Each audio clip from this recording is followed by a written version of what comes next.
Bwana Yesu asifiwe. Amen. Bwana Yesu asifiwe sana. Amen.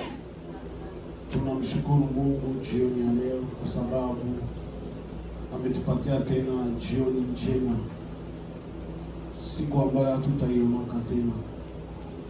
Hii imepita na hautaionaka tena. Bwana Yesu asifiwe. Amen. Hakuna yule ambaye iko na uwezo tena ya kuona hii. Hizi saa zetu tunahesabia saa hii, hakuna mwiko tena na uwezo ya kuziona. Na kukuuliza vilifanyika asubuhi, vyote hauwezi hata kuvitafakari na kuvijua tena kwa sababu vimepita. Bwana Yesu asifiwe. Ninaangalia leo ndani ya hekalu, kunaonekana ndani venye tunazoea kuingia hapa, nini tunaona humu? Mapambo ya modeli na modeli, si vile? Na katikati ya mapambo yale, hii inaweza kuwa kawaida, ni maua, lakini hii ni kawaida. Kama hii inapambiwa, inamaanisha nini? Ndoa ndio inamaanisha tapis rouge. Ni nini?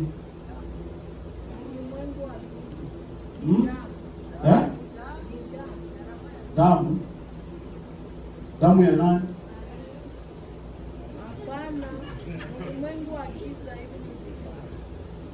Bwana Yesu asifiwe. Hii inamaanisha kulikuwa sawa vile papa anasema ndoa, kwa sababu ndoa inasema, Biblia inasema iheshimiwe na watu wote, si vile? Maana kama uko ndani ya harusi, wewe na president mwenye uko kukiti mko sawa, unaweza tembea hapa sawa vile president anatembea hapa. Bwana Yesu asifiwe. Sasa inamaanisha nini? Sudi bachagule, dunia ichagule tuitamu, njoo wakamate ule mtu wa heshima anaweza tembea kwa hii damu, na mweupe iko njoo inatakata mzuri, na waza hii kwa ya mzuri zaidi, si vile, kuliko hii. Sasa kwa nini walitiaka hii? Dunia inachagula hii tu, njoo tutakuwa tunatembea kwa wa heshima, anapasha tembea hapa. Mwenye hana heshima kuingia hapa haiko kwepesi, si kweli hivi? Wakati ya ndoa njoo nakutana na Wakristo wanaoza kanyanga hapa, si vile? Lakini wakati wa president kwa wanapita, nani mtu wa muremure wanakanyanga hapa? Kwenye president kanyanga hapa kuku iko anatoka na yuko wanafanya iko wanaigunja pale kwenda naye, kwa sababu mtu wa ovyo ovyo mwenye haiko wa valer asikanyange pale. Juu ya nini? Kilapo kia damu ni kia maana sana kulipo vilapo mbalimbali, si vile?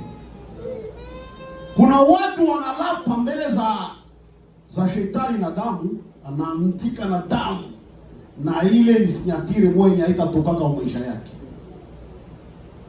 Wazee wa zamani, kwa sababu leo ujanje lishakuwa mingi ndani ya taifa la Mungu na ndani ya watu wa dunia, sijue kama ile mambo inaweza fanyika tena watu waishi. Wazee wa zamani walikuwa wanafanya urafiki, wanachanjana, si vile wanasema, huyu anakunya damu ya huyu na anakunya damu ya huyu, na ikisha wanafanya maagano pale, na ile maagano mwenye atapimana kwenda kinyume ile maagano, nini itatokea kwake? Uzima, mauti. Tena hapana mauti ya kungoya, ya ghafla, mtu anaenda. Mungu atusaidie sana. Kama mimi nilifanyaka agano na tuseme na pasta pale, tulikunyanaka damu. Sasa mtoto yangu anafika kwake, anafika kunyumba kwake, analomba hata mai ya kunya, ni kitu mwa ule vile. Analomba mai ya kunya, alafu anamwima mai ya kunya, anatoka pale na hasira. Kwake kunapatikana shida. Kama kukimbia haraka kwa kuitafuta. Ule mtoto akatoka tu kwake yuko analia. Ile damu yenye tulichanganaka na babaki na yeye inafanya kazi wapi? Mnyumba yake. Mungu atusaidie sana. Na ile ndio nakutana watu wa dunia wanatembea kwa ile, wanaonesha kama ni heshima, kwa sababu ni vitu ya kufanyia kama mabitu mbalimbali ya sadaka. Mungu atusaidie sana. Hii tu nilitaka tuliwaoneshe ni dunia ile. Sasa kulikuwa katamu yenye limwangikaka moya, ndio inatuma sasa tukua. Bwana Yesu asifiwe. Ile damu yenye limwangikaka ndio yenye inatuma tukua. Hakuna mwenye angelikuwa anajua mwenzake, hata kama tungerukia sote Canada, hakuna mwenye angekusanyika na mwenzake kama ile damu ingeongeka. Ile damu ya ule yao ilikuwa kutupatanisha. Mungu atusaidie sana.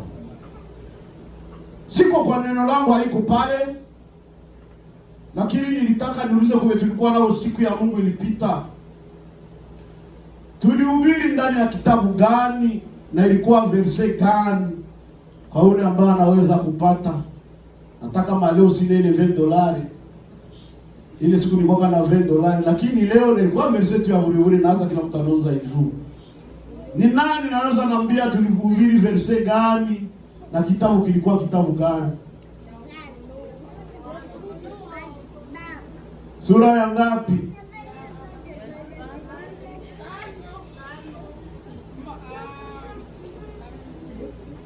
Ya ngapi? Hapana, fungula Biblia. Unafungula Biblia unatriche.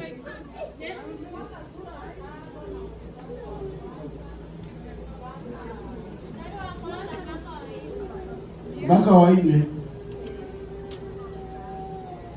Okay. Maana wewe utapata $10. Ile siku ilikuwa ka 20, mimi hapa niko na 10 yangu, kwa sababu tunamaliza mkalo ndio ikupatie.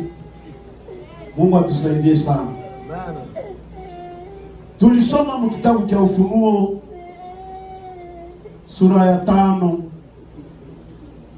na mambo ambayo yalikuwa tunaongea kwa ajili ya pale ilikuwa mambo gani? Au kichwa cha neno ilikuwa nini? Kitabu. Kitabu kilifanya nini? Kilipiga mtu? Kitabu kilifanya nini? Wao kukua. Walielezea. Banani? Okay. Kama kuelezea okay. Kilishindwa kusomewa na wanadamu. Kilishindwa kusomewa na watu. Kilishindwa kusomewa na watu. Kimekuwa kinaandikiwa mbele na nyuma na hakuna alikuwa na uwezo wa kukisoma isipokuwa Bwana Yesu peke yake. Sio kukisoma, kukigusa au kukitazama. Kisha kukatokea mtu akalia, si vile? Ndio mwanadamu sasa mmoja anasema, ule ndio mwanadamu. Ule ndio aliliaka akasema, Yohana akalia. Akasema kwa sababu kulikuwa malaika alitokea, akasema nani mwenye anastahili kugusa hiki kitabu na kuvunja mihuri yake 7? Aseme mbinguni, duniani na chini ya dunia hakupatikana hata mtu mmoja mwenye alistahili kugusa kile kitabu wala kukiangalia. Kisha Yohana maono yeye akalia kwa sababu kumekosekana mtu mwenye angeliweza kugusa kile kitabu na kuvunja mihuri yake 7. Kusudi ya Yohana kulia, alilia kwa sababu hiki kitabu kinaandikiwa ndani na nje. Kiko tofauti na vyetu, huku nyuma ni mweusi, ndani ndio mko maandiko. Na kiko na mihuri 7. Sasa siri gani nafichwa mule? Na hii siri kutokuijua ndio ilituma Yohana analia. Maana yake kumawazo yake aliwaza sasa zingine mule ndio munaandikiwa ama ukombozi wa wanadamu. Bwana Yesu asifiwe. Ama mule ndio munaandikiwa maneno ambayo tunaweza kuifuata ili tupate kuponyoka shida za dunia. Alafu ikatuma Yohana analia kisha umoya wa wazee ama umoya wa wale nyama ine wenye uhai, aseme akamwambia Yohana nini? Akamwambia usilie, kuna umoya wa kabila gani? Simba wa kabila ya Yuda, yule ndio iko na anastahili kufungua kile kitabu. Lakini kinyume ya simba wa kabila ya Yuda, kukatokea mwana kondoo mwenye iko na alama ya kuchinjwa, jo mwenye alistahili kwenda kukuza kile kitabu. Mungu atusaidie sana. Amen.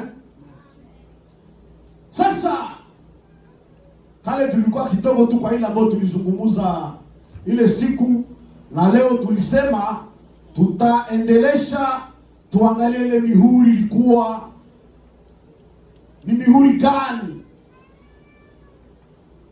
Mtu wa Mungu, tutaenda pole pole. Nawaza tutakamata kitabu kile cha Ufunuo sura yake ya 6. Tutasoma mstari sura moja moja kwa kuelewa, na tutamwacha Leti atatusomea tukienda naye moja kwa moja moja.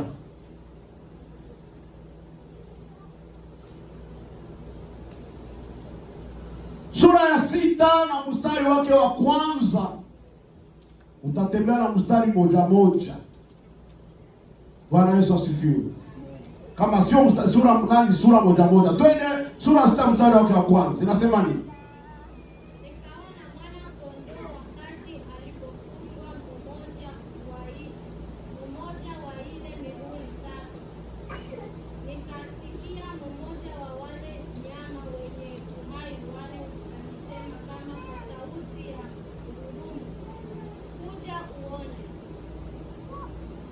Endelea. Nikaona na tazama farasi mweupe, na yeye aliyempanda ana mpini, akapewa taji, naye akatoka akashinda tena apate kushinda. Amen. Aseme akaona huyu mwana kondoo anavunja muhuri wa kwanza. Mmoja wa wale wanyama wane wenye uhai akamwita, akamwambia kuya uone. Mwenye malaika kuya kuona ni nani? Ni Yohana. Nini itafanyika pale? Aseme akaona farasi mweupe, na mwenye alimpanda akapewa mpindi. Bwana Yesu asifiwe. Ndio ni nini? Ile ni nini? Upindi ni nini?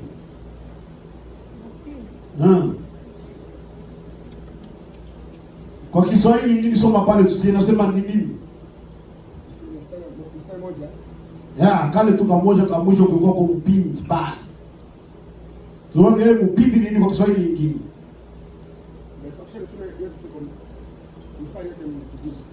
Ya, inasema hivi: kisha nikaona napo mwana kondoo aliyefungwa moja ya zile aliyefungua moja ya zile muhuri 7. Nikasikia mmoja wa wale wenye uhai wane akisema kama kwa sauti ya ngurumo, njoo. 2.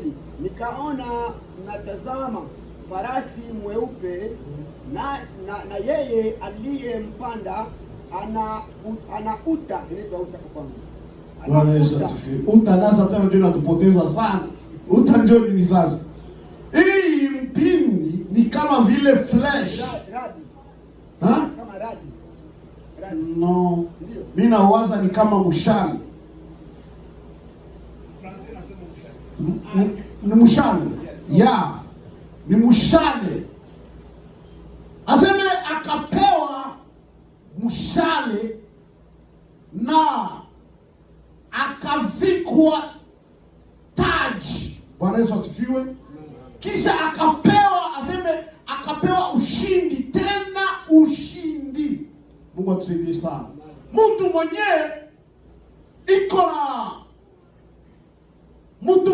iko mtawala, mtu mwenye iko mtawala anakuwa na kofia ya nini? Ya kitawala, na anakuwa na arme yake ya kupiganisha kwa utawala yake. Mungu atusaidie sana. Hii mshale walipatia huyu kwa kuweza kufanya nini? Kwa kuweza kuwa mshindi, aseme tena zaidi ya nini? Ya washindi. Mungu atusaidie sana. Huyu ni nani? Mwenye alitembea juu ya farasi mweupe. Hapa anapasa vile anajifichika, lakini huku mbele ndio alivunja ile mihuri. Mungu atusaidie sana.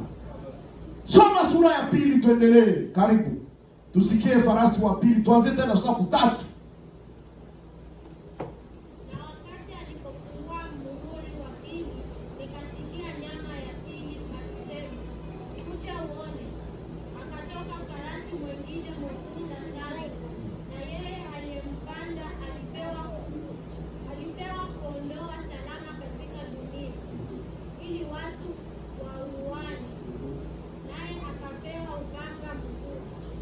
Amen. Bwana Yesu asifiwe. Dunia batu tuko tunazalia vitu vinye tunaenda ndani ni vizuri. Banajua leo corona inakuwa itaisha tena, tunarudia mkawaida. Tunakuwa kizi tulikuwa, lakini acha nikwambie kwenye tuko tunaenda ndio pabaya kushinda kwenye tunatoka. Mungu atusaidie sana. Kwenye tuko tunaenda ndio vinaendelea vibaya kwa vibaya. Hizi hayo kusema shetani ndio anajaribu dunia. Bwana Yesu asifiwe. Lakini ni mihuri ya Mungu ile ambayo itapiga dunia kwa sababu ya makosa ya wanadamu, ama kwa sababu ya dhambi ambazo wanadamu hawapendi kuzitubu na kuziacha. Mungu atusaidie sana. Alafu aseme akavunja muhuri wa pili. Huyu mnyama mwenye uhai wa pili naye akalia, kaita Yohana akamwambia, kuya uone. Aseme akaona farasi ya nyekundu. Hii farasi aseme na mpandaji wayo wakapewa amri ya kufanya nini?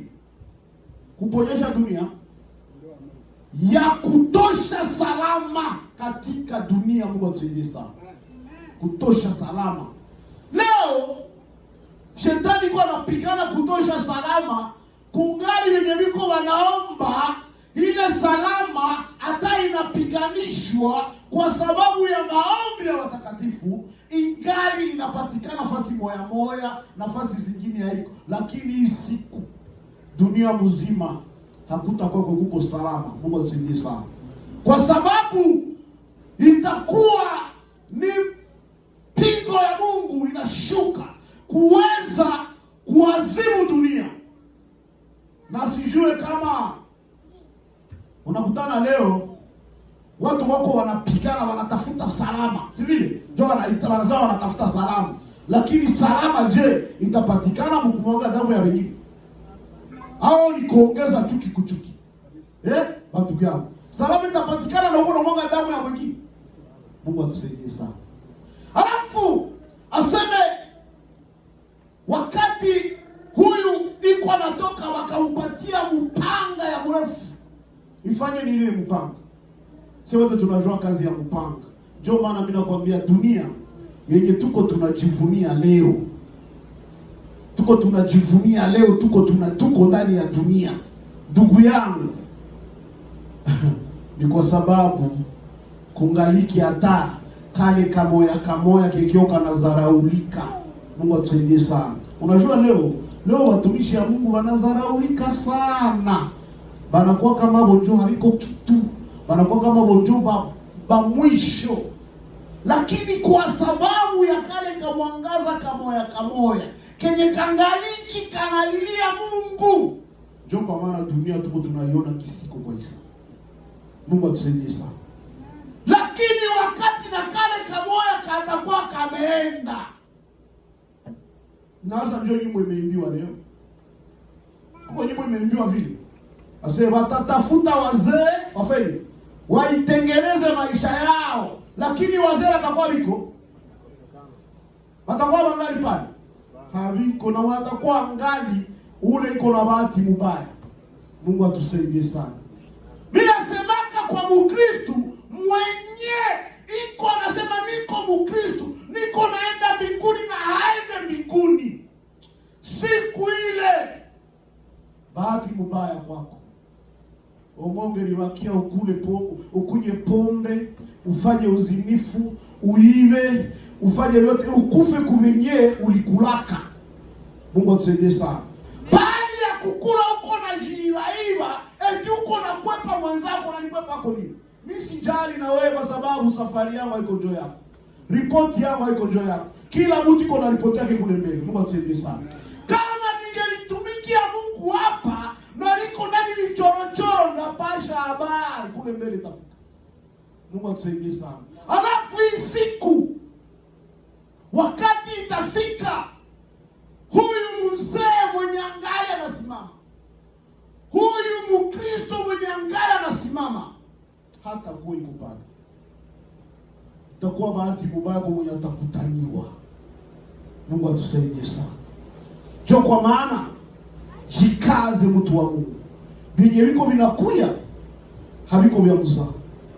Sie tuko tunasikia corona, mimi nasikia kijana anasimama hapa anasema epidemi iko, corona iko, na yeye iko anatembea na sisi tuko tunatembea tu. Mimi sasa mama mimi najikutana msupa store, mimi naangalia wengine wote biko na mamazi, mimi nakia jikutana mimi ndio siwafanani. Mungu atusaidie sana.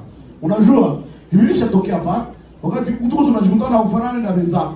Mungu atusaidie sana. Kama unaingia tu mule unakutana wenzako wote, kila mtu alisha kufuchika sura yake, wewe hapo ingaliki msifanane na hao.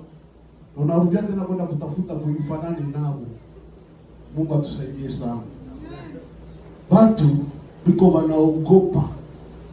Wanaogopa kugonjwa badala ya kuogopa dhambi. Mungu atusaidie. Kugonjwa corona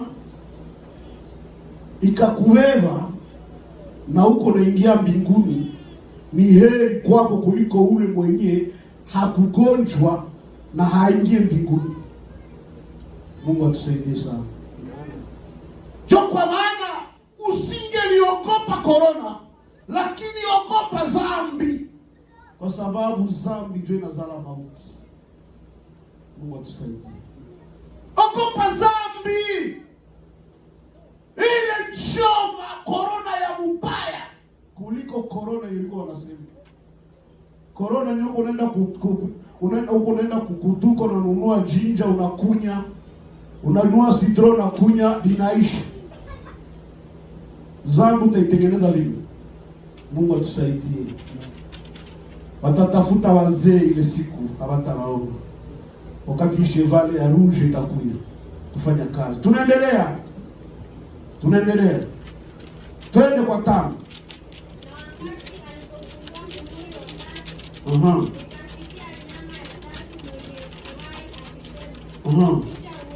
Nikaona natazama farasi mweusi, naye aliyempanda ana mizani mikononi mwake.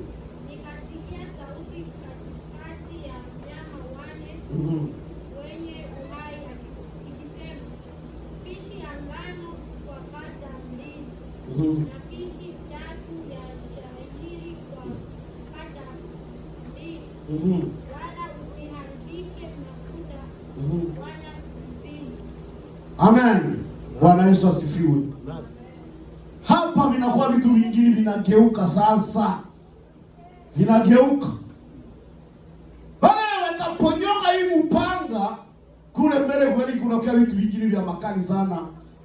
Omwete na walikufa na ile mpanga pale walikufa na njala watu yangu. Unaangalia watu wanakufa na njala kizi wanakufaka. Unakutana mbavu ziko zinajihesabia au yaona kwa television. Baki mbavu zinajihesabia mwili ya mtu. Unakutana sijue kwa ndio tunajua ule maimbo ambao tulikuwa tunaita sehemu stenga. Maimbo zimwana kutana mbavu ulishajichapa hivi vile. Sasa wakati mwili ya mwanadamu inakuwa vile, Job analeza aseme huyu yeye anakuya na nini? Munzari tunaijua, si ni kilo, si vile? Kilo ya kupima nini? Chakula, ngano na shayiri. Wakati wa nani ya mtumishi wa Mungu nani? Elisha. Bwana Yesu asifiwe. Njoo Msamaria muliaka njala. Tukasikia kama kwanza ulisha mavi ya pijo, si vile? Na wakati walilisha mavi ya pijo, njoo wakati Elisha alimwambia kesho ule mula akida seme kipimo moja unga mzuri itakuwa bei hii na kipimo moja shahidi, si vile? Kitakuwa bei hii ndani ya lango la Samaria. Huyu bwana kabishi wakamwambia vitafanyika, utaviona lakini utavikula kwa sababu uko mbishi. Siko pale, lakini niko hapa nataka kuonyesha kama shairi nao tuikamate sawa vile mchele ama chakula fulani, hasa kipimo yake itakuwa ya bei sana kuifikia. Chakula itakuwa haiko. Mungu atusaidie sana. Hapa wanamwambia nini? Wanamwambia asema kalalamika wote, bakalia wakasema nini? Bakasema usiharibishe nini? Asiharibishe nini? Baharibishe kila kitu, chakula yote, mashamba yote ziharibiki, lakini basiharibishe nini? Basiharibishe mafuta. Si vile? Mafuta siharibiki. Mafuta sijui kinatuma dunia na malizana. Hayo mafuta. Manake watu waendelee kumalizana juu ya kupigania ile mafuta yenye kwa muudongo, maesansi ndio mafuta ili wanasema ile wasiguse yako kwa sababu ile itendelea kuwamaliza wao peke kwa peke. Mungu atusaidie sana. Huyu kwa chevane mwekundu ataendelea kufanya kazi kupitia ile mafuta. Sasa ile msiguse yako, acha waendelee kuchimba, waendelee kuona. Ule chevane kwa anafanya kazi ile msiguse yako. Msiguse tena machuzi tena na kunini? Muvinyo. Walevi waendelee kulewa kisha wamalizane. Mama nangaye kukusenye Mungu, hata Mungu anakupatiaga venye unapendaga, anavikupatia mpaka sijui nakwambia nini. Unavikula mpaka vinakuwa vinakufanya wewe kuwa mgonjwa kwa sababu amekupatia kwa mwingi. Mungu asifiwe sana. Wana wa Israeli wakati wako wanatoka Misri, wako wanapita ndani ya jangwa, wakanungunikia Musa na Mungu, wakasema Musa hawapati yake nyama. Mungu akasema okay, kama nyama ndio zimemonalia, ngoja wapatia nyama. Kwale zikakuya, kuku za pori zikakuya, bakakamata kuku wakakula nyuma kinyume pale vichwani. Bali gonjwa, si mimi.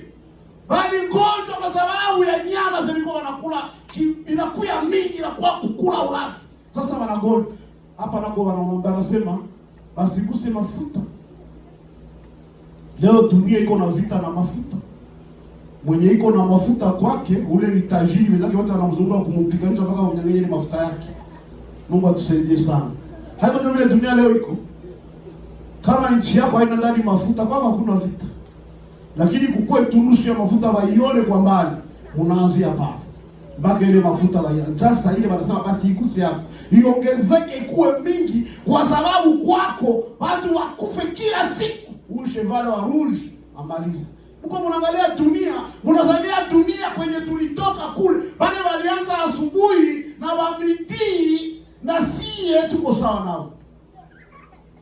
Wale wakukua mneema. Sie tuko mneema lakini neema inakuja makali kumbele kwa tuko tunaenda. Mungu atusaidie sana. Chukua maana Mkristo. Angalia Ukristo wako na mgenda. Siku zile zinakuja haziko za mzaa. Haziko za mzaa. Watu watalia, watakosa kubatakimbilia. Utakimbilia kwa nani? Na mzaa lisheni. Leo ngali unapata kashindo na kimbilia kwa mzee, niombe msamaha, wanakuombea. Ile siku hakuna. Vitao vitakuwa vimefungwa. Mungu atusaidie sana. Nimekwambia na mtakuwa angali ukitaka mshaki kwa sababu ni bahati yake mbaya kubakia. Wakati mzako wanaalikwa kwenda kufete, wewe usipate invitation. Ni bahati mzuri. Najua mlikuwa mgrupe moja. Inakuwa bahati mzuri kwa yule mtu. Bahati mbaya kwa sababu sisi wote tulikuwa tunatumika pamoja wakati boss anainvite wafanyakazi. Sherti atuinvite sisi wote. Mimi wengine wapate kisha wakwambia ule hapana mfanyakazi mbaya ule. Yeye invitation yake tunairunguza. Mungu atuhurumie sana. Tuendelee kwa sababu ya muda iko inaenda. Tuendelee kwa farasi waine. Twende.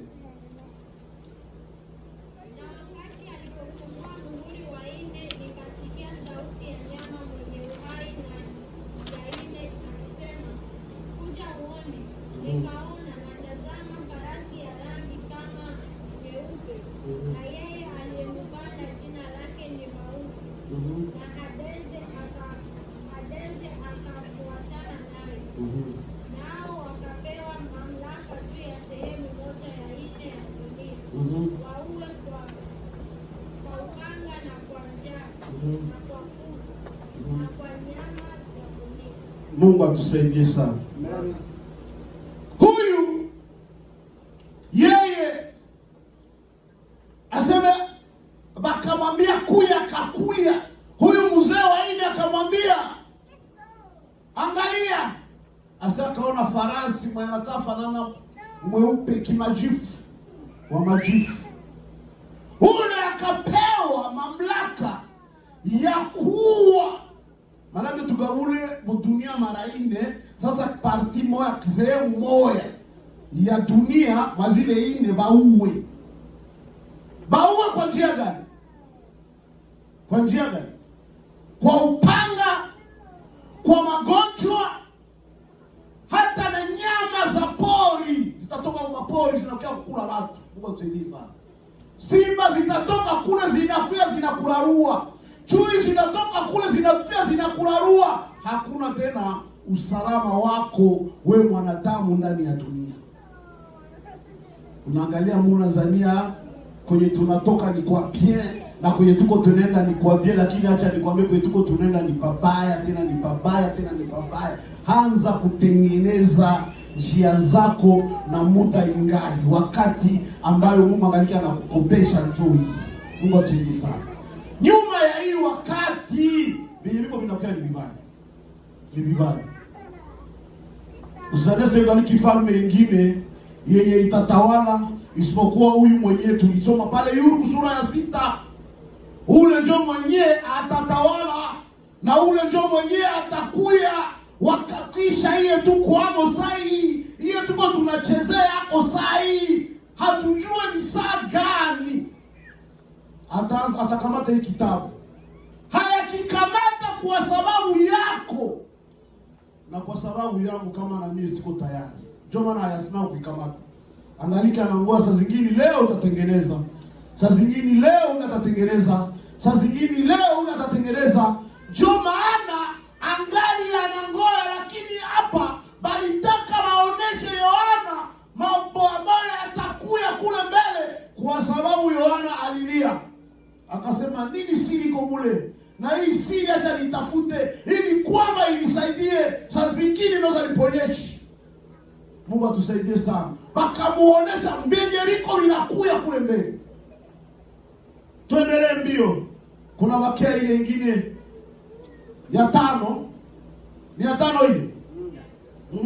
Inasema nini? Na wakati alipofungua muhuri wa 5, nikaona chini ya madhabahu nafsi zao waliouawa kwa ajili ya neno la Mungu na kwa ajili ya ushuhuda waliokuwa nao. Wakalia kwa sauti kubwa wakisema,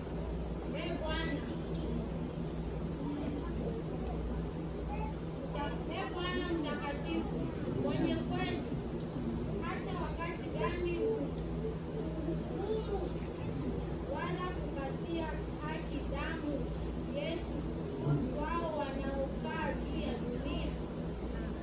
Amen. Nipani. Bwana Yesu asifiwe. Aseme huyu wakati alivunja hii muhuri wa 5 angalia roho za watakatifu wale wenye walichinjwa kwa sababu ya neno la Mungu. Mungu atusaidie sana. Wale walichinjwa kwa sababu ya kutetea haki ya Mungu. Na wengine kwa nini? Wengine kwa nini? Imesomewa. Wengine kwa nini? Hamko mnafuata. Kwa nini? Utasema kwa nini? Ushuhuda. Kushuhudiana. Hapana, nasema hivi. Kwa ushuhuda yako. Watu mnashindwa chunga ushuhuda. Mungu atusaidie sana. Unashindwa chunga ushuhuda yako ndani ya dunia. Bana wanasema waliochinjwa kwa ajili ya neno la Mungu, si vile? Wale waliomtumikia Yesu sasa, na kwa ajili ya ushuhuda yako wewe, kwa sababu kukutambua kama uko msafari ni ushuhuda yako. Si ni kweli? Kama ushuhuda yako iko mbaya, nani atangaika na wewe? Shetani atangaika na wewe? Hapana, sana roho mtu yake. Hata atakuangaikia kuni. Anakuacha ule tuacha ajifichike tu mjina ya Yesu, lakini ule ni wangu. Si vile? Lakini kama uko na ushuhuda yenye iko inamgombanisha shetani, ndio shetani anakuja kukutafuta, anasema ule mumutafute, mumuteushe, kwa sababu yeye hapendi kunitumikia kwa na ushuhuda ya mzuri hata mbele ya Mungu na mbele ya watu. Kama vile ushuhuda ya Ayubu. Bwana Yesu asifiwe. Ushuhuda ya Ayubu ilikuwa mzuri mbele ya nani? Ya Mungu, si vile? Na wakati ilikuwa mzuri mbele ya Mungu, shetani alifurahi, akamshtaki. Sasa hapa wanasema roho za watakatifu ambao walikufaka wamechinjwa kwa sababu ya neno la Mungu na kwa sababu ya ushuhuda yao. Ushuhuda yako dunia, hakika ule ni mtu wa Mungu. Ile ni ushuhuda wa Mungu. Sivyo? Mtu analapa kwa juu yako, anasema hakika kama kutakoka wenye watakosa bataingia mbinguni, ule hata kusaia kuingia mbinguni. Na nione sana usikie wanasema hakika ule iko anasema ataenda mbinguni, lakini akaingia na menda injaka. Mpagana anasema hivi. Si vitu vingi liko vimetembea pamoja. Wakati mpagana anashuhudia vile, utasema unaenda mbinguni. Mungu atusaidie sana. Hauende mbinguni. Lakini ushuhuda yako inaanzia hapa dunia. Sasa wakati wenzako ama ndugu zako ama rafiki zako ama wenzako wa kazi, Mungu mnatumika pamoja, wanakushuhudia, wanakupatia na jini ya iko yako, wanaanza kukuita pastor. Ijapokuwa huko hata pastor, lakini matendo yako inafanya nini? Inawaonesha kuwa wewe ni mcha Mungu. Mungu atusaidie sana. Inawaonesha ya kwamba wewe unaogopa Mungu. Na wakati matendo yako yanaonyesha kama wewe unaogopa Mungu, moja kwa moja biao vya muujiza watakuwa wanakuogopa, hawawezi kuvifanya kwenye huko. Kama wanakuwa na maneno ya mizaa yenyewe wanajua wewe haikupendezake, watakuwa wanaifanya senye wewe hauko pamoja nao, kwa sababu wanajua kama huyu haiko huko kwetu. Mungu atusaidie sana. Ushuhuda yako inaonekana wakati kwa unatembea, na wakati unashuhudiwa vile, mbingu nazo zinasema ule ni wangu. Mungu atusaidie sana. Ule ameshuhudiwa na dunia vema, na mie Mungu mimi namshuhudia vema. Mungu atusaidie sana. Kwa maana kuchunga ushuhuda yako ni kitu cha muhimu sana. Usiende sasa unaichunga tu hapa eti mbinguni haijulikani. Inajulikana namna jinsi uko unachunga ushuhuda yako. Inajulikana namna jinsi uko na katala kukula vitu vyenye viko na jinsi mbele ya Mungu, ijapokuwa vilikuwa faida ya mwili yako, lakini unavikatala juu ya kutetea Kristo Yesu. Nasema sitajichafua kama vile hao vijana waliosemaka, wanaambia mfalme Nebukadneza, mtumishi wa mfalme Nebukadneza, tusijichafue kwa nyama za mfalme ambazo zimetambikiwa, lakini utupatie mboga ya majani, na kisha mwezi moja utupime uangalie kama hatustahili. Mwenye alipimbe walikuwa na zaidi bwana. Wale waviana walikuwa wanakula mayai na walikuwa wanakula nyama wanabakia tu na gonga. Mungu atusaidie sana. Kama Mungu iko anatembea na wewe, ushuhuda yako ndio inampatia kana ikuwa na nguvu ya kufungua hata vilikuwa vinafungwa kwa maisha yako vinafungulikana, kwa sababu anakushuhudia. Na kama anakushuhudia, hata itika wewe ingia magumu, mshida zenye zingelikuangusha, ijapokuwa anajua kama wewe unamshuhudia na unajishuhudia ya kwamba uko mtumishi wake. Mungu atusaidie sana. Tumikia Mungu ukiwa unatafuta ushuhuda yako, jina yako. Omwe isingiziwe wongo, lakini wewe wanakusema kwa usikue kweli. Mungu atusaidie sana. Usikue kweli. Wakati wanabisema aseme fulani alifanya hiki, usikue wewe, usikue ukifanya. Alafu sasa ile Mungu atakuwa kuonesha ushuhuda ya huyu mtu mlimpatia hii jina, lakini haiko jina yake. Jina yake njoo hii. Mungu atusaidie sana. Ushuhuda yako. Wengi wanachafua kama ushuhuda za wengine. Na bado ushuhuda yule mtu iko mzuri, ile ni kweli vile. Lakini kadiri siku zinapita, kama ilikuwa kabo, itabakia vile. Itabakia vile papa. Itabakia vile. Hapana. Kule mbele Mungu atafanya yake yote, anatosha kweli. Anaionesha. Mulitukiaka huyu mtu bure, lakini kweli ilikuwa kanjoi.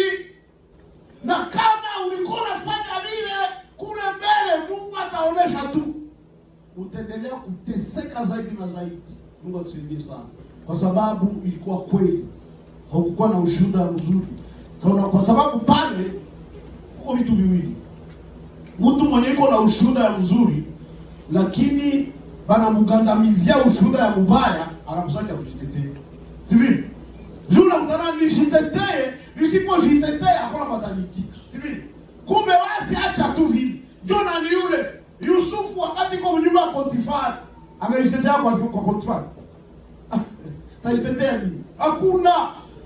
Bibi tena ni patrone, wewe kama mtumwa hauko hata mtumishi, lakini uko mtu uliuziwa. Kukuya ni mtumwa, ndio watumwa ile wakati ya mtumwa. Sasa ulitaka kamata Biblia. Mungu atusaidie sana. Mtumwa hana avoka, nani avoka wake? Hakuna. Lakini mtu wa kazi yeye anaweza kutafuta avoka. Mewe mtumwa hawezi kutafuta avoka. Sasa avoka wa Joseph alikuwa nani? Mungu. Kwa sababu ushuhuda ya Joseph ilibakia pale pale, lakini walitaka ichafue. Na yeye mwenye anaona kweli akasema ushuhuda ya huyu si kwamba achafuliwe kwa sababu hakufanya au hakutaka kufanya. Mungu atusaidie sana. Kumbe acha nimfiche. Akaenda mficha yake ku prison. Ilikuwa anachunga muda ile. Mungu atusaidie. Wakati fulani Mungu anakutosha fasi kwenye ulikuwa unadhania uko pia. Anaenda na kutia fasi kwenye unadhania uko unateseka. Kumbe yeye anakuficha mpaka muda ile. Wakati muda inaenea anakufichua, na sasa kufichua ule mwenye alikuwa anakudharau anakuheshimu. Wakati Joseph alitoka ku prison, Potifari alikuwa tena na neno. Lakini alikuwa na neno juu Potifari ilikuwa Joseph. Bwana Yesu. Mungu atusaidie sana. Kwa sababu ya ushuhuda, hakupoteza ushuhuda yake. Mungu atusaidie. Kama ni shemize, ni Potifari alimpatia hayo, akaimwachia. Akaenda ku prison na ushuhuda yake. Chunga ushuhuda. Chunga jina yako. Sipe jina kuchafuka kila siku. Na wewe pekee uko umechafua mbele za watu na mbele za Mungu. Mungu atusaidie sana. Tunaenda hakumaliza. Sijui kama ni kumaliza. Sasa zinaenda. Tunaenda. Ya 6.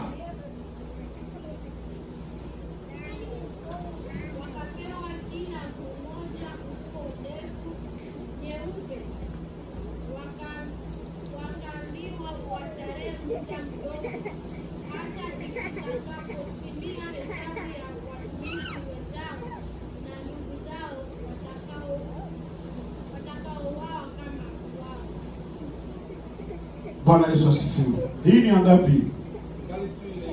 Ni ile tu haikuisha. Bwana asifiwe. Ya ngapi? 500. Nami nikaona wakati alipofungua muhuri wa 6, tazama palikuwa na tetemeko kubwa la nchi. Jua likakuwa jeusi kama gunia la manyoya.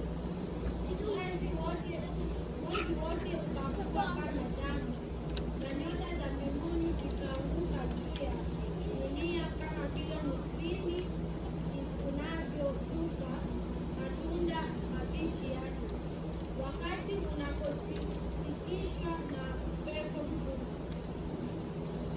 Mbinguni zikaondolewa kama ukurasa ulivyokunjwa,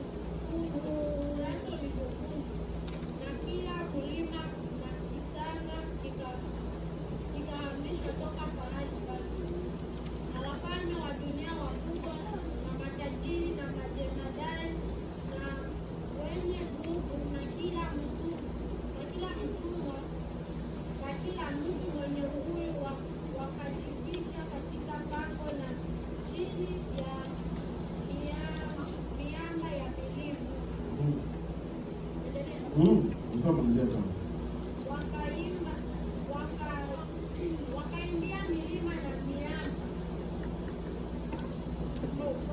Wakaimbia milima na miamba, mtuangukie, msifiche mbele ya uso wake yeye anayeketi juu ya kiti cha ufalme na ghadhabu ya Mwana-Kondoo, kwa maana siku kubwa ya ghadhabu yake imekuja, na nani anayeweza kusimama? Amen. Tuache kwanza pale. Hii ni ya 6. Kwa hii ya 5, hawa watu wakati walilia bako wanauliza Mungu, wakati gani utakuja kulipisha kisasi ya damu yetu yenye limwangika kaburi kwa wale watu wenye liko mdunia? Aseme bakapewa mavazi marefu meupe, bakamwambia mtulie pale. Bwana Yesu asifiwe. Mtulie pale kwa wakati kidogo, mpaka hesabu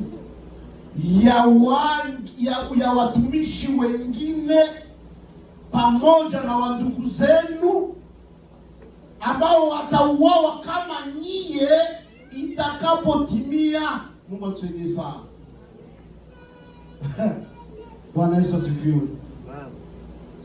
Ukristo tunaikamata iko teketeke, lakini hapa naweza Ukristo itakuwa iko buzito. Mungu atusaidie sana. Itakuwa iko buzito kwa wale watabaki. Kwa sababu hapa nawaza huyu hawa watakuwa wako pale, lakini hawa wengine watakufa. Ni wale wenye Biblia inasema ni wakati kanisa itaenda. Bwana Yesu asifiwe. Kanisa inanyakuliwa. Bakristo walikuwa biko wanakamata tu Kristo tu rejareja, batashtuka wanatoka mrefu. Batasema kumbe sisi tumebakia. Mungu atusaidie sana. Kumbe sie tumebakia. Tulikuwa watumishi, tulikuwa waimbaji, tulikuwa washemasi, tulikuwa wanabii, tulikuwa sijue watu gani, lakini kumbe wenzetu wameenda, sie tumebakia. Sasa tunataka na sisi tufanye bidii. Bwana sifiwe. Sasa mule mkufanya bidii batachinjwa. Ndio nasikia wataokolewa kudamu. Haiko tena ya Yesu sababu tulianza hapa. Ya Yesu au kazi yake mshaisha. Inabakia yako. Mungu atusaidie sana. Inabakia yako, na hii yako kukufa yako, uzanaza watokea kupiga tu upanga ukufe. No. Kama watokea wanakata aka kidole, bila nakata aka. Unaona kisi kanaruka, damu iko inamwangika, mwingine anakea nakata aka kengine, damu iko inaruka, hakuna kukutunza. Mwingine anakuya nakata kengine, mwingine anakuya na wewe alisikio, mwingine vile njoo vile wale watakufa. Na biko wanakuambia kana Kana nani? Kana Yesu. Kana Yesu. Kama unapenda tukupatie dawa. Kana Yesu. Kama upendi tufeni tukukate. Mwingine atakuwa nakata mguru, anaitupa pale huko, naangalia na jedea yake mpaka ngizo utakuja kukata roho. Sasa damu ya wale wanaokolewa kunini? Kwa damu yao. Ukisha kata roho unaenda pale. Unaenda kungoya pamoja, hesabu zienee pale. Mungu atusaidie sana. Sio mwili baki kwanza kwa Yesu wa dunia. Baada ya kukufa kifo cha vile. Sio mwili kwame mu Yesu, nivumilie. Nione kitatokea kule mbele kaenda kwa wanani. Lakini kusema katiwe haiko rahisi kwa mtu kufikia pale. Pale ndio unasikia watakati waka. Maana haiko kusema nikawa kupige mpanga, ukufi yako au masasi. Kama atakia kutosha alicho wanalitosha. Mungu atusaidie sana. Angalia. Unagonjwa lindo, unaenda kwa mganga wanaanza kutoa kule mashindano. Ile siku watatosha meno na hakuna anesthesia. Mungu atusaidie sana. Watatosha meno, hakuna anesthesia walikutia. Biko wanakuya wakuongola lukucha na kia na pesa na igwanisha na nalongola. Wewe uko unaona mpaka sasa utakufa. Sasa angalia uchungu, utaweza kweli? Mungu atusaidie sana. Aseme huyu mwingine ya sita sasa. Hawa biko na neema, hao watapewa hao mavazi yao, wanajibakia wanastarehe kwa nguo ya hesabu yenyewe. Mungu atusaidie sana. Hii ya sita na iko ndani maneno ya kufu. Mungu atusaidie. Sikumbuke tena asikia nasema nini. Rudilia wasikie. Rudilia pale kwa sita tena. Wasikie kizi nasema. Kizi wafalme nao wenye mamlaka banakimbia. Banakimbia nini tena? Nami nikaona wakati alipofungua muhuri wa sita. Tazama palikuwa na tetemeko kubwa la nchi. Jua likakuwa jeusi kama gunia la manyone. Mwezi wote ukavimba damu. Na nyota za mbingu zikaanguka juu ya dunia kama vile mtini unavyokufa matunda mabichi yake wakati unapotikishwa na upepo mkuu. Mbingu zikaondolewa kama ukurasa ulivyokunjwa, na kila mlima na kisanga kikahamishwa toka pahali pake, na wafalme wa dunia wakubwa na matajiri. Achia pale walishasikia. Mungu atusaidie sana, sikuchokeshe bure. Aseme nini kitatokea? Tetemeko kubwa itatokea dunia. Kubwa watu wetu wanasema kaseme wao watabakia wanarizi dunia. Sasa mtarizi na dunia nasema na milima itahamishwa. Yote vilikuwa vitatoka. Sasa mtarizi tena nini watu yangu? Muamini Yesu. Asema watarizi dunia. Kwa bwana semena sikia hao watabakia wanakula vya dunia wakati wengine wananyakulia. Mungu wangu. Vitaenda havitakuwa. Aseme kwenye wanasoma sana wanasema nyote na kwa yapata gani? Ninakitu kupata hapa. Sini akaboni karibu dunia mzima. Sivile? Sasa ile siku aseme nyota zitafanya. Kwanza jua tuko tunailia saa ya sama. Kujua uliendaga wapi jua siku ya snow. Jua inawaka tuisikie. Jua manine unatutesa hivi. Lakini ile siku unapoona kale kitu unaonaga hata kuwa itakuwa kisa. Mungu atusaidie sana. Mwezi itakuwa damu. Nyota hazo zitakuwa ni mabombe kutoka kule juu. Kuangukia wanani sasa? Kuangukia mti. Kuangukia wanadamu. Mungu atusaidie sana. Asili zitakuwa zinatoka kule kama vile unaona mti ya embe imekuwa na vihembe vyenye aliaisha, si vile? Pikani kile vya subiri vya biko mwakali. Sasa mpepeo ya mingi inakuya inatingiza ile mti. Si vinaanguka. Ase vile njoo nyota zitatoka mbinguni. Sawa vile mpepeo imetingiza ile mti ya embe. Angalia ndio utananga zuui, embe zimeala chini, njoo mpepeo ilikuwa mingi sana. Sasa njoo vile nyota zitatoka mbinguni ziko zinarukia kwa dunia hii. Yenye sisi tuko tunajivunia, sisi tuko mtume. Sasa kile kikeke kuanguke hapo ngani unaishi kweli? Mungu atusaidie sana. Kuko vile Mungu anatuwekea ama anawekea kwenye dunia penye binafichama, lakini wewe wa Mungu fanya angalisho. Kesha kwa sababu hatujui saa ngapi kitafanyika. Tunaweza kwa tuko tunaviongea saa 10 magharibi ya leo kitafanyika. Mungu atusaidie sana. Tunaweza kwa tuko tunaviongea saa hii, kumbe ni kesho kitafanyika. Hatujui. Angalia kwa nini wewe umepatikana ndani ya kanisa kusikia neno la Mungu leo na mapagani wanayala mkianza kule ili abangaiki. Sasa siku ile ya hukumu wewe na mie twende tuteseke pamoja nao. Iko shida. Mungu atusaidie sana. Watu wa Mungu, Mungu atusaidie. Tuangalie tuko tunatoka pia tuko tunaenda wapi. Aseme nyota zitatoka mbinguni zitaangukia dunia. Zitateketeza bado dunia. Basi ni masalio kwa masalio. Mungu atuhurumie sana. Huyu kwa farasi ya mweupe alimaliza, huyu mwingine akakuja na kamaliza kipande ya nchi, huyu mwingine anakuja kumvinyo na nani anamaliza, nyota nazo zinakuja tena kumaliza na ule masalio ulikuwa unabaki. Sasa hawa ndugu yetu wateule wanasema watalizi ya wapi? Kama nyota inakwenda hapa kwa hii nyumba itakwenda ndani nyumba kweli. Nyota inajipiga yule hii nyumba na anguke nyumba. Hii nyumba itabakia hapa. Itakuwa pusiere, sivyo? Sasa mtalii tena vya wapi? Kama ni mashamba zote zitakuwa zimebomoka, hakuna kitu mshamba.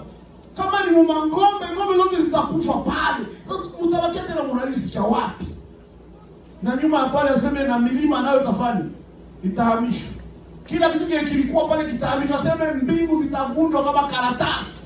Sasa wakati mbingu zitavunjwa, je, dunia hayo ndio itabakia?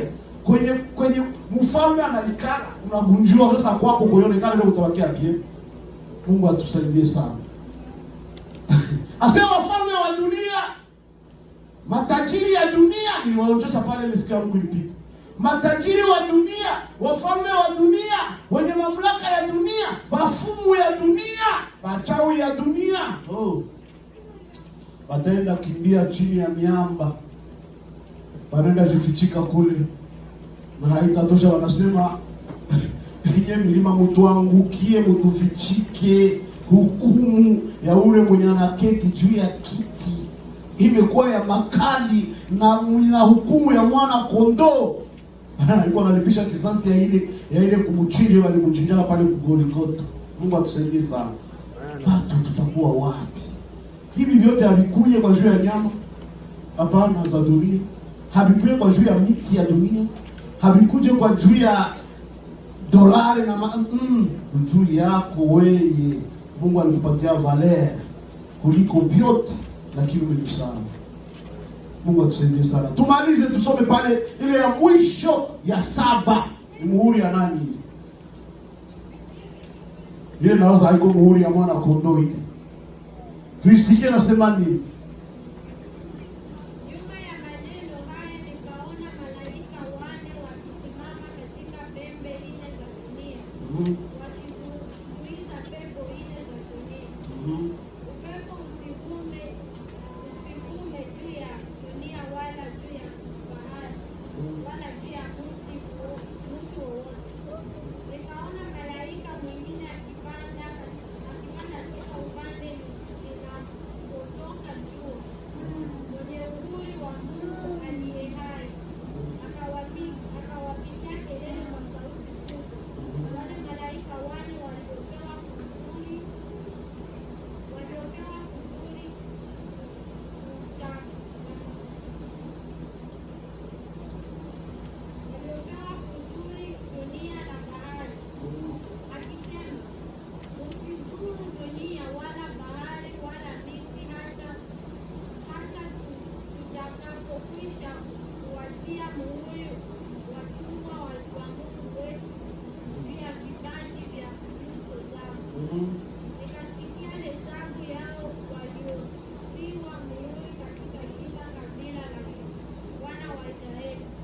Amen. Achia pale. Bwana Yesu asifiwe. Amen. Aseme huyu malaika wa saba ama hii muhuri ya saba hayo haikukuwa pamoja na ule mwenye alikuwa anavunja mihuri. Bwana Yesu asifiwe. Huyu aseme akaona malaika wanne wamejipanga pande nne za dunia, wanazuiza upepeo, wanatia salama, wako wanajichunga muda ifiki. Bwana Yesu asifiwe. Ase ukatokea mwingine malaika umoya akakuya akalia akaita, akatokea ngambo kwenye jua inatokea. Aseme akaita wale wa malaika akawaambia, msifeni, msizuru dunia wala msizuru bahari wala msizuru kitu chochote kile. Mimi nataka uliza kwa wale wanasoma sana, kama mpepeo inasimama hivi natembea, eske dunia iko na maana?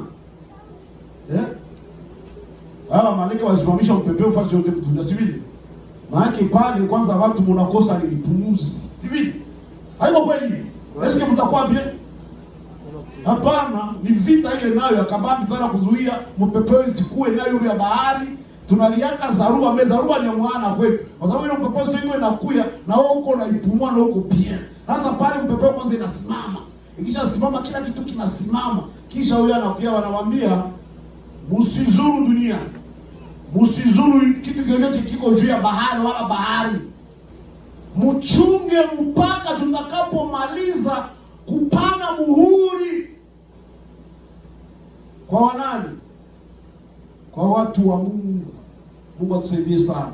Ndio maana hii inakuwa kama vile ni muhuri ya Mungu yeye peke. Sasa huyu malaika ndio alikuwa na ile muhuri ya saba ambayo ni muhuri ya Mungu kwa ajili ya ahadi ambayo Mungu aliahidiaka wana wa Israeli.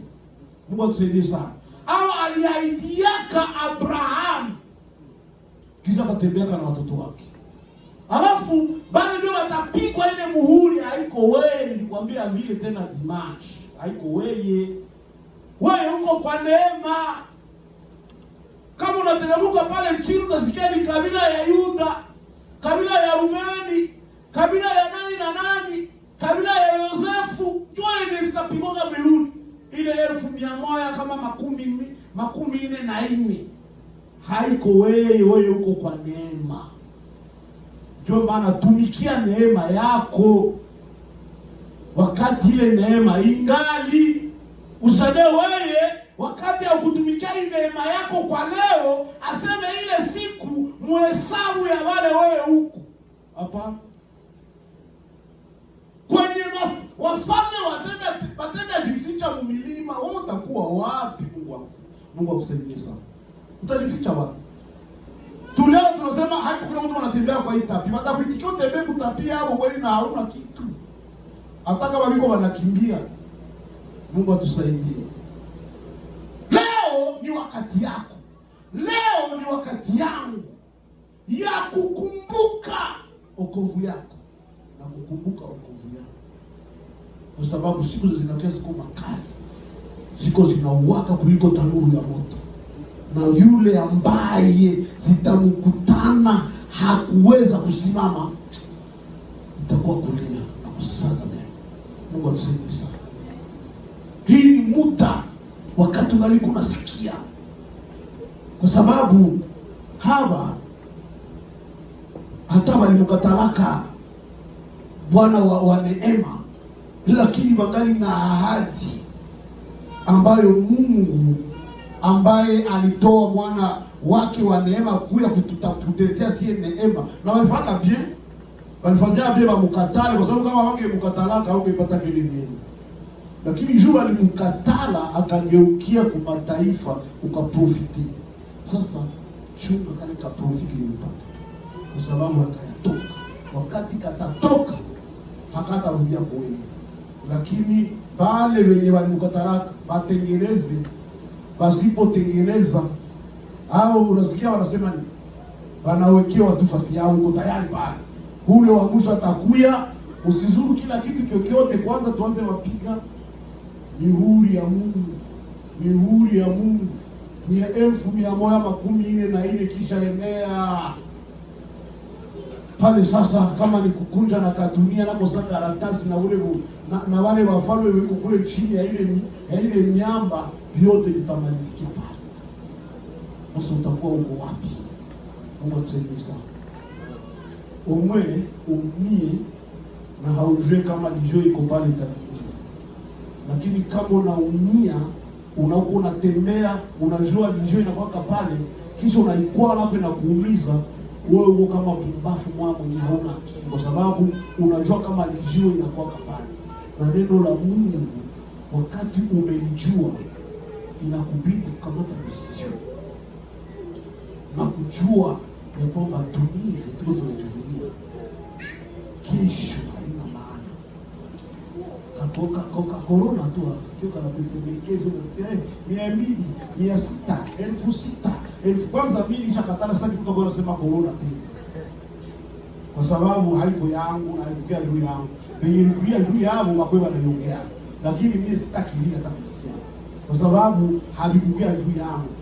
Mie kilikuwa juu yangu ni neema, na sherti nipiganie kuingia ndani ya ufalme ule. Lakini corona na epidemia zenye zitatokea zile zote hatujue kama zitakuwa ngapi. Mungu atusaidie sana. Kama watatuma ule farasi wa mauti aanze uwa kipande kimoja msehemu ile ya dunia, unaani marali gani itafika? Sisi tuko tunasema corona itapata vaccine. Eske na ile ndio itapata vaccine? Papa, ile ndio itapata vaccine. Sasa zingine, sababu wanadamu wiko na elimu mingi, watafanyia vaccine ya pigo ya Mungu, usiwe kama watapata. Utaitosha wapi? Nani ataipata? Mungu atusaidie sana. Nani ataipata? Akose Jean Claude ndio mganga. Yeye atapataka vaccine. Ni kweli Jean Claude? Wakati Mungu yuko anapiga, wewe umeingia kwa maana wengine waganga wenzako mnakalikile hii dozi zinazosaidia watu. Bongo sizani Mungu atusaidie sana. Wakati vilonda vya Ayubu vilikomala mwili yake, hakuna mali liponeshaka. Na waza dawa zilikuwa kaziko, si vile? Lakini hakuna mali liponeshaka. Mpaka siku wakati yake iliendea, Mungu anasema sasa, shetani toka kwa mtumishi wangu, amekushinda. Sasa mimi nataka tumika tena na mtumishi wangu. Akakausha vilonda yote alivyo, akapata tena mtu mzima na akaanza tena kazi. Mungu atusaidie sana. Kwa maana kama mngaliki mnasikia sasa vaccine itapatikana, utapatijua Mungu hayaanza kufanya kazi. Baba tazuia nyote isitoke yuru sasa yanguke. Hii mali vile vile wako unatupa yuru ndio itenda chumba kule yuru. Tazuia kwanza snow. Kama kwenye wanako inatokea kama izuie kwanza isianguke hapa, pale wataweza zile nyote. Lakini kama snow wao iweza, maana yake ujue kama ni hatari tu. Mungu atusaidie sana. Wewe ndio uko na uwezo ya kuzuia hivi vyote kwa maombi yako, kwa magoti yako. Na kama haviyafika ni kwa sababu nilikwambia kule mbele, ungali unaomba Mungu. Mungu atusaidie. Sijue nani mwenye amesikia safari imekuwa uzito, asimame tuombe. Mwenye anasikia safari inakuwa uzito, asimame tuombe. Kama unajisikia safari iko nyepesi, jikali yako, hakuna shida, kwa sababu kule mbele sio mie mwenye niko na jishima, sio wewe, lakini mwenye niko na jishima iko pale mbele, na hasira yake kuna mwata isuizi. Mungu atusaidie. Tuangalie okovu yetu, tutumikie vyote vile tunatumikia, lakini tuangalie mwisho yetu, watu wa Mungu. Mwisho yangu itakuwa je? Huyu mwimbaji akasema, Baba, kama ningelijua mwisho wangu, moyo wangu ungekaa kwa salama. Mwimbaji mmoja ile nyimbo akasema, Baba, kama ningelijua mwisho yangu, moyo wangu ungekaa kwa salama. Hata mimi sasa nikajua mwisho yangu, siwezi kuyatapa kulalamika sababu ninajua mwisho yangu. lakini kwa sababu sijue mwisho yangu, kama niko nakuja kumwambia ndugu yangu, tuangalie nini inatokea kule mbele, kwa sababu sijue mwisho yangu. Tutaomba Mungu. Baba, katika jina la Yesu Kristo, tunakuita kwa sababu tunajua wewe ni baba yetu, na kila mtoto anaita baba yake kwa sababu baba anamjua mtoto yake. Ndiyo maana tumefika mbele yako Baba, tunakuomba utukumbuke na kutusaidia. Ndiyo tumesikia neno lako, na hili neno lako limetutisha, kwa sababu hatujui litafika sitatimia siku gani, lakini wewe unajua ni siku gani. Utukumbuke wakati hii siku itafika, siye tukue tumetakuliwa pamoja na wale watakuwa wameenda. Isikuwa bahati mbaya kwetu kukutaniwa na wale ambao watakuwa wangali katika dunia hii, maana ni matatizo na miziki kubwa kwa maisha ya kila mwanadamu hapa chini ya jua. Zaidi tunaomba rehema zako na huruma zako juu yetu, kwa sababu tumevaa mwili, na mwili ambao tumevaa ni mwili wa zamu, na kila siku inatupeleka katika zamu. Tena tumeishi katika dunia, na dunia tumeishi ndani ni dunia ya zamu. Tena tumetenda dhambi na kupungukiwa na utukufu wako Mungu. Hurumia kanisa lako jioni ya leo.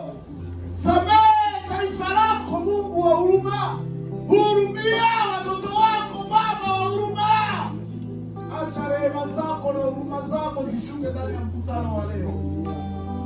Kila yeyote anaingia, namuombea rehema zako na huruma zako zikuwe juu yake Baba. Msamehe na kutuhurumia sote. Hurumia taifa hili, hurumia mataifa, hurumia kanisa ulimwengu mzima. Hurumia Baba watumishi, wachungaji, hurumia waevangeliste, wanabii. Huruma Baba, tunaomba rehema na huruma zako zikuwe juu yetu, ili ile siku ikafika tukutaniwa, tuko tayari, na tuponyoke ziki hii ambayo inaandaliwa katika dunia hii. Tusamehe Baba, utuhurumie Baba, kwa mwenendo wetu na masemi yetu, tabia zetu na mawazo yetu, kilio yetu na kuliko yetu, kujiuliza kwetu, kujitukana kwetu. Tusamehe Baba, kutuhurumie. Kutokuwa na imani mbele yako tusamehe. Kuasi kwetu tusamehe Baba. Hurumia kanisa zima. Sote tunaomba rehema na toba kutoka wewe. Asante kwa kutusamehe na kutuhurumia. Asante kwa kutukubali jioni ya leo. Asante kwa kukubali mkutano wa leo. Asante kwa kukubali taifa lako jioni ya leo. Tunaomba tukijua wewe ni pamoja nao. Tukia jina tukufu lako Yesu Kristo wa Nazareti aliye hai. Amen.